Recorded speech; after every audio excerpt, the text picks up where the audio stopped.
Hey guys, we are back home in Jersey in the cold, but I got permission from Ford to show you what we couldn't show you. Basically, what I messed up on, and it wasn't my fault, but I revealed some details about the GTD I wasn't supposed to. So, like I said, if you watched it, you got a chance to see it. That's why it pays to watch the videos when they come out. But I got permission, kind of edited version of the GTD ordering process and how it goes, and some details about it.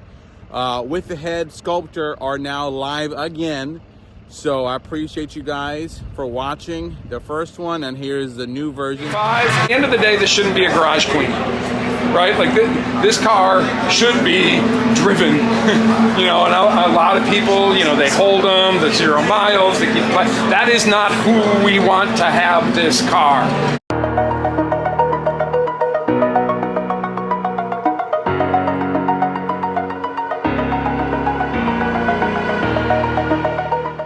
Hey guys, before we start today's video, I want to give a big shout out to GT500 Heritage giveaway we're doing. All you have to do is use code StangMode25. It's preloaded, link in description.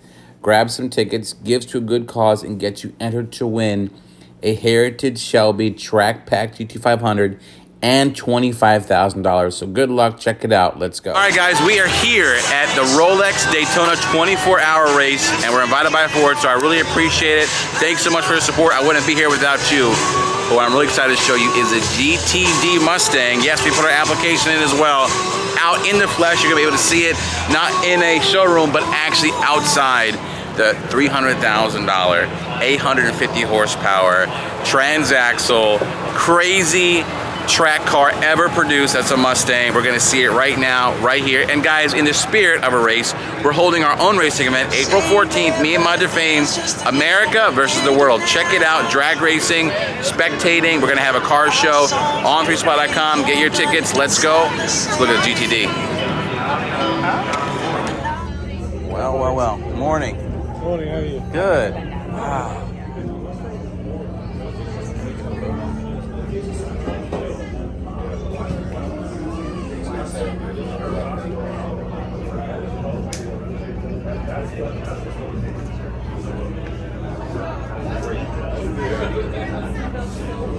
It is very similar to the Ford GT program.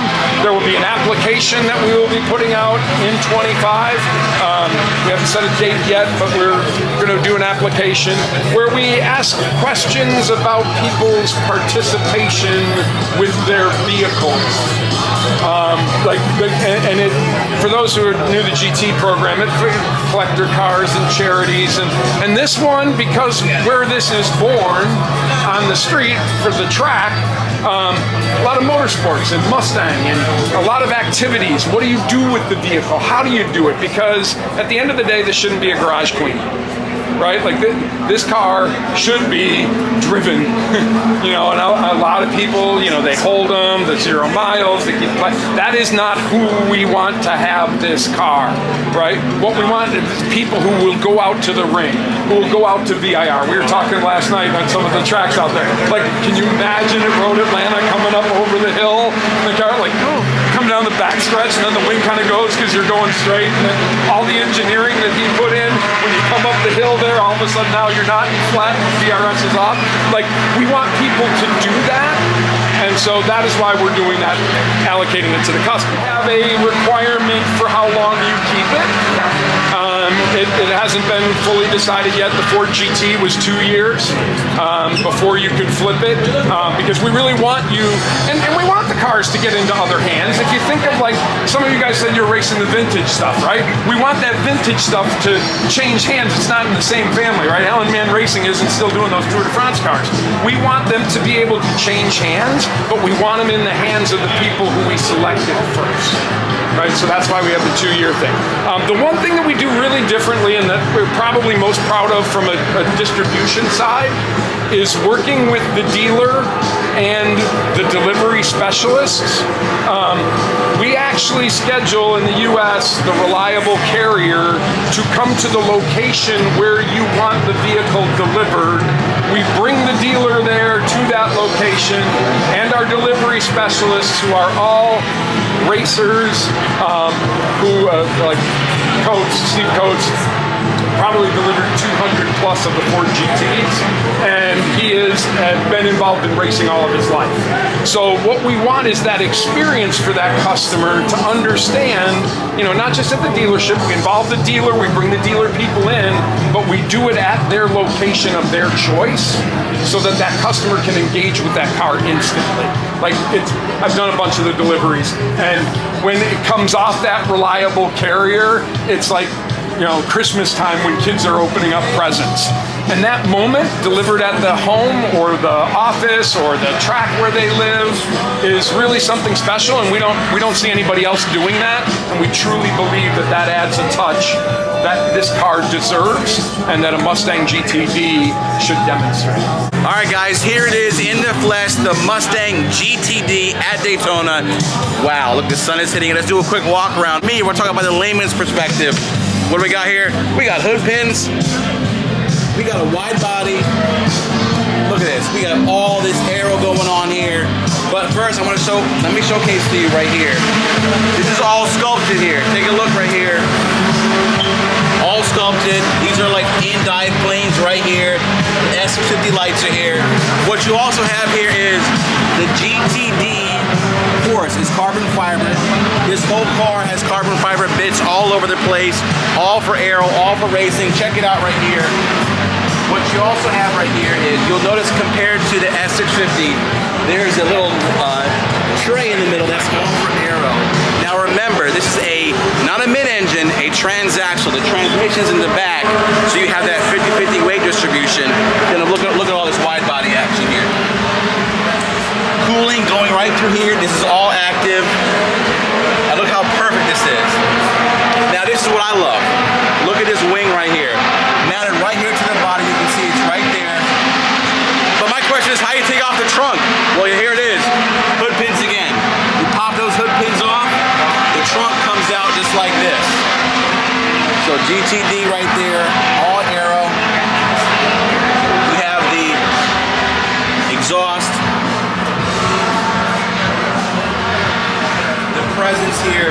And remember, this 850 horsepower, 5.2 supercharged V8 like our GT 500, but you can see right here, it has that stance. 345 30/20 wheels. Look at these widths here. You got the cross-trail rotors. One thing I did notice is, in comparison to the GT3 car, this right here is faster than this car. Now, what do you mean by that? This had to meet the class regulations, so they actually had to make this less powerful.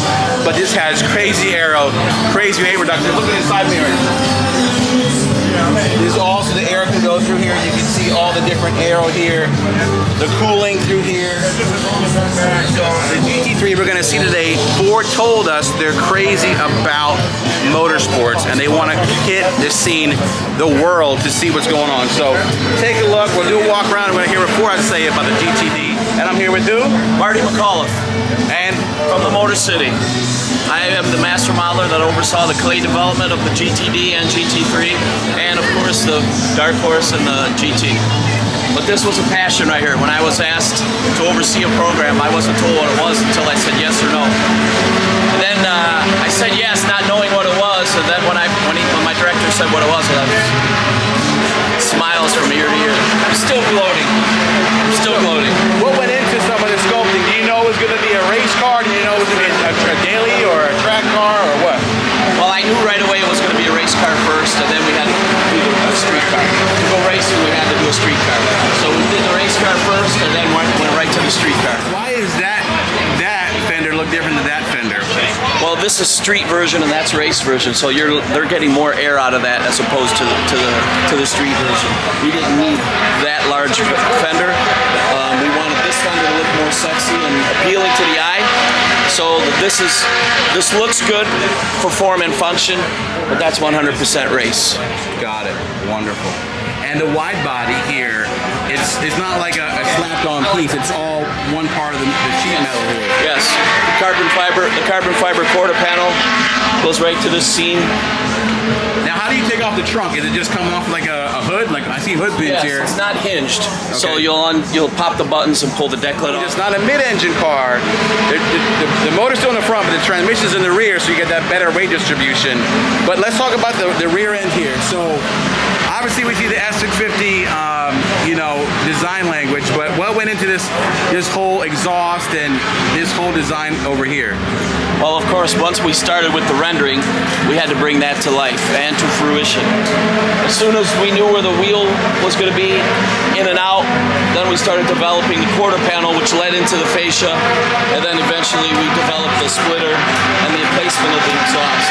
Even the vents have a purpose.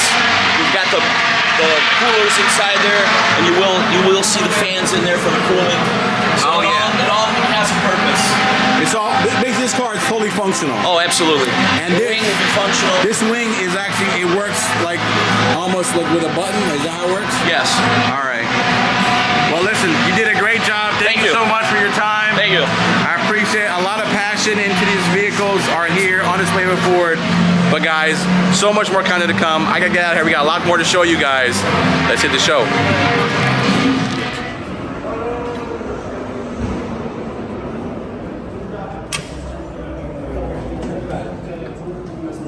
Strike the bottom of the crown. Where is that?